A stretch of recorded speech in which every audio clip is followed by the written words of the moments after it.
Hi, my name is Alex. In this presentation, I'll be exploring how language can be used as a way of knowing in developing the areas of knowledge of the natural sciences and mathematics. My artifact is the famous "We Choose the Moon" speech by then U.S. President John F. Kennedy, wherein he attempted to persuade the American people to support the civilian half of the space program in NASA, with the goal of landing a human on the moon. The speech was held on September 12, 1962, in the Rice Stadium at Rice University in Houston, Texas, with a full transcript of the speech and original audio downloads available at the official NASA government site, shown on the right. For the sake of time and convenience, I will not be playing the audio, which is 33 minutes long, nor reading the transcript, which is 4 pages long. The way of knowing represented in this artifact is language. The way JFK utilized language in his speech exhibited an obvious attempt at persuading an audience, and raises several questions related to the knowledge question, which will be discussed later. For example, how does language affect us? Using the artifact as an example, how did JFK's language affect his intended audience? In addition, how can language be used to further area of knowledge related support?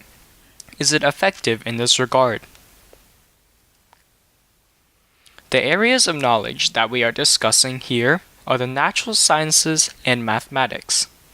The natural sciences encompass a broad range of studies that frequently overlap with the human sciences, but generally are defined by including a basis in the other AOK, area of knowledge, mathematics, and can include subjects such as physics or biology. The specific natural science that this artifact deals with is aerospace engineering, and the contents of the artifact pose several points when the speech's contents are considered. These include, how are the natural sciences supported by governments, and to what extent? Are the natural sciences essential to global human development, and if so, what specific fields?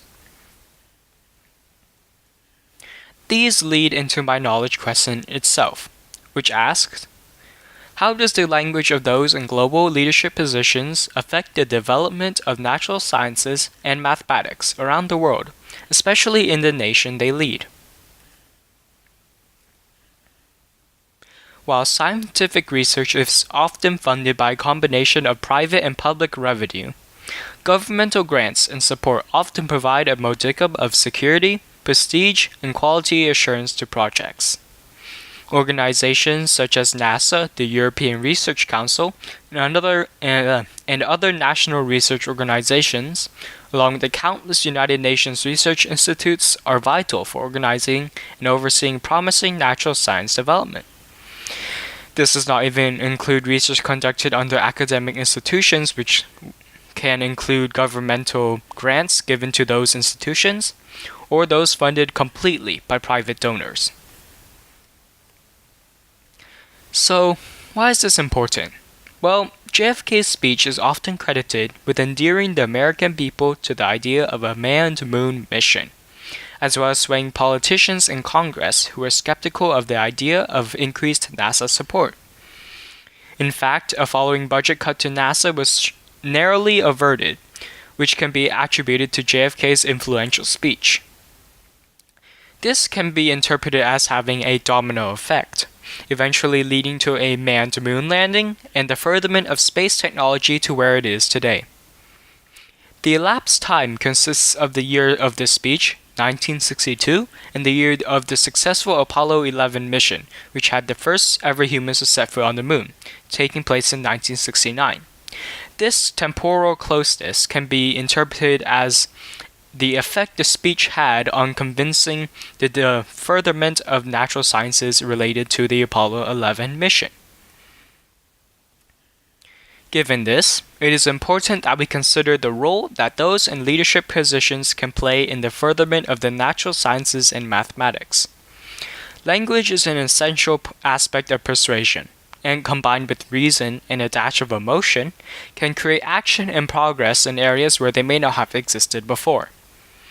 While leaders are often expected to devote their time and effort to their country, they must also be expected to balance that with their duty to the human race in an increasingly connected and global world.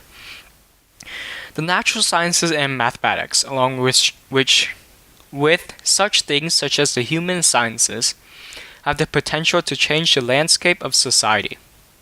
Therefore, it is important for us to consider the possibility that those who possess the power for change use their influence to support causes that can benefit us all.